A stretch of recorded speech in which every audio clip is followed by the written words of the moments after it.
Hello everyone, welcome to ASR pest control. So friends, ఒక recent ఒక చిన్న incident జరిగింది. ఇన్సిడెంట్స్ ఇన్ ద సెంట్ మనకు జరగలేదు. So one of our pest control person, అంటే తెలిసిన వాళ్ళకి జరిగింది. So I want to share it with you all. అయితే రీసెంట్గా ఒక పెస్ట్ కంట్రోల్ వాళ్ళు వరంగల్ లొకేషన్లో మనకి పెస్ట్ కంట్రోల్ చేశారు. పెస్ట్ కంట్రోల్ చేసిన తర్వాత ఆ ఇంట్లో మనకి ఒక ఓల్డర్ కస్టమర్ ఉండడం వల్ల ఇది ఏదైతే కెమికల్ వాడారో వాళ్ళు, ఆ కెమికల్ హై డోసేజ్ ఉండడం వల్ల షీఈ్ అన్ ఆస్తమా పేషెంట్ ఉండడం వల్ల ఇటువంటి హెల్త్కి సమ్ నెగిటివ్ స్మెల్ ఆర్డర్ ఇచ్చేవి ఇవన్నీ కూడా వాళ్ళకి అంత వర్కౌట్ అవ్వు. They are much very sensitive. So మనము అది వాడడం వల్ల వాళ్ళకి మైల్డ్గా ఎఫెక్ట్ అయ్యారు. They have got admitted in the hospital.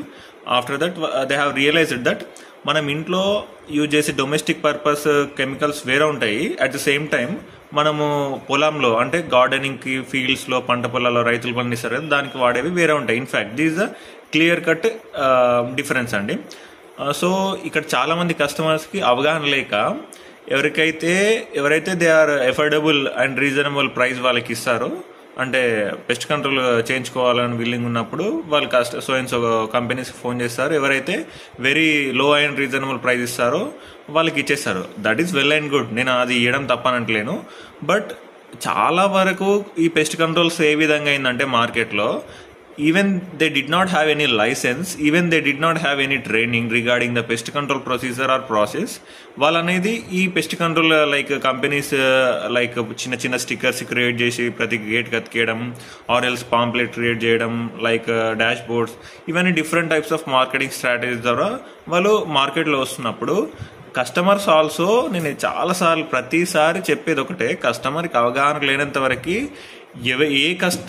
A company వాళ్ళైనా కూడా చెప్పేది మనకి నిజమా రాంగా అని చెప్పేసి మనకి అర్థం. ఇన్ఫ్యాక్ట్ నేను చెప్పేది కూడా రైటా రాంగ్ అని చెప్పేసి అర్థం కాదు. సో నేను నేను యాక్చువల్గా BSc agriculture graduate as well MSc in agriculture discontinued. So I want to give you some description and minimum ఒక అవగాహన ఇద్దామని చెప్పేసి నేను చిన్న ఒక వీడియోలా చేస్తున్నాను.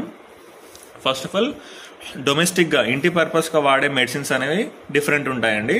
దానికి మైల్డ్ అంటే లో డోసేజ్లో ఉంటాయి. ఎగ్జాంపుల్ ఏంటంటే, ఇప్పుడు క్లోరో తీసుకుందాము. క్లోరో డొమెస్టిక్ పర్పస్ వాడేది వేరే ఉంటుంది. That is only limited to 20% EC or TC, అంటే 20% ఎమైసబుల్ కాన్సన్ట్రేషన్ అని చెప్పేసి ఈ టైప్ ఆఫ్ డిఫరెంట్ ఉంటాయండి. జస్ట్ హౌస్ హోల్డ్ పర్పస్ వాడేవి. అట్ ద సేమ్ టైం ఈ క్లోరో అనే మెడిసిన్లో 50 అనేది కూడా ఉంటుంది. అది ఫీల్డ్ అండ్ గార్డెనింగ్ పర్పస్లో యూజ్ చేస్తాము. సో ఇప్పుడు